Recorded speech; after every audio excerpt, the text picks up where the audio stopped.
Ini game bangsa. Game baik dan menyenangkan. Game itu seharusnya dibuat untuk bermain. Secara harafiah bisa bikin kita have fun, melepas stres dan membuat otak kita dibanjiri oleh dopamin yang menyenangkan. Namun apa jadinya justru game itu malah membuat kita semakin tertekan, bukannya have fun. Permainan memang akan terasa menyenangkan apabila ada tantangan. Kebanyakan game memberikan kita berbagai tingkatan kesulitan dari yang termudah hingga yang tersulit. Kebanyakan orang akan mencoba saja untuk menjalani tingkatan tersulit, bukan untuk benar-benar ditaklukkan, melainkan hanya ingin mencoba saja. Tapi banyak juga yang benar-benar mau menaklukkannya, dan itulah yang disebut orang sakit.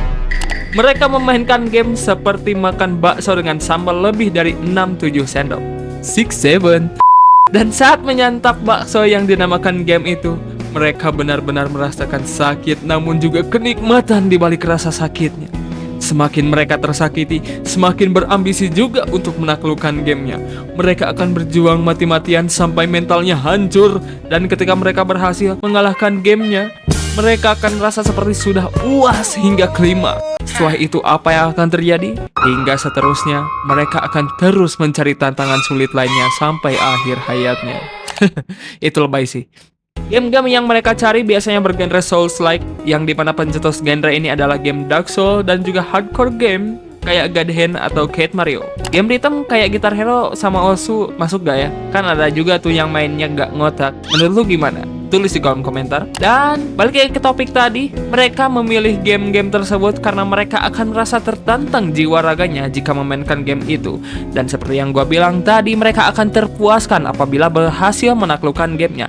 Dan rasa puas itulah yang menjadi nikotin di dalam pikiran mereka, sehingga mereka tercandu-candu untuk terus bermain game-game hardcore maupun Souls-like. Bahkan karena beberapa developer tahu kalau orang-orang yang memainkan genre ini pada sakit, mereka menyiapkan beberapa perlakuan khusus kayak di Devil May Cry 5. Kalau lu lawan bos prolog yaitu si Urizen, lu bakal langsung namatin gamenya sebagai penghargaan. Akan tetapi di Sekiro tidak semudah itu, Ferguso. Saat lu berhasil ngalahin Genichiro, developer memaksa lu lengah seakan berkata, "Jangan ngeyel, ikutin ceritanya dan rasakan penderitaannya." Benar-benar lu diuji untuk jadi masuk, cu. Hal ini terjadi pada diri gua sendiri saat gua sedang menamatkan game Sekiro Shadows Die Twice.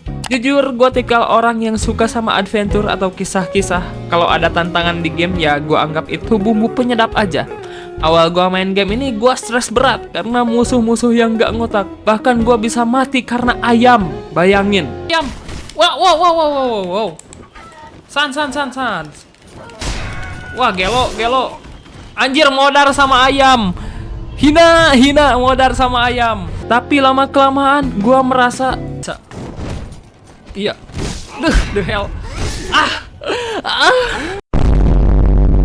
Ya, ini gak bohong, gue merasa jengkel, tapi di sisi lain gue merasa tertantang, bukan merasa nikmat.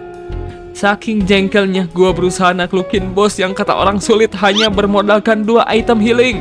Bayangin, karena gue pikir kalau gue bisa ngalahin bos tersulit, kedepannya gue pasti bisa ngalahin yang lain dengan mudah. Dan bener aja, pemikiran gue tentang game ini salah, anjir.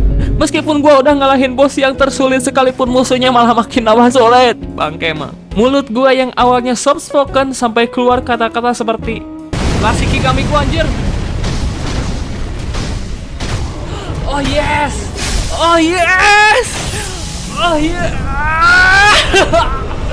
Ya udah, kalau mau modar anjir. Allah ya bang. Ya seperti itu ketika gua abis ngalahin bosnya.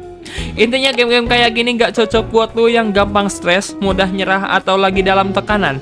Efeknya akan terasa ke dunia nyata. Kalau lu gak bisa ngalahin bosnya, lu bakalan overthinking, kebawa mimpi, lupa makan, lupa waktu, karena yang ada di pikiran lu cuma gimana cara ngalahin bos di gamenya.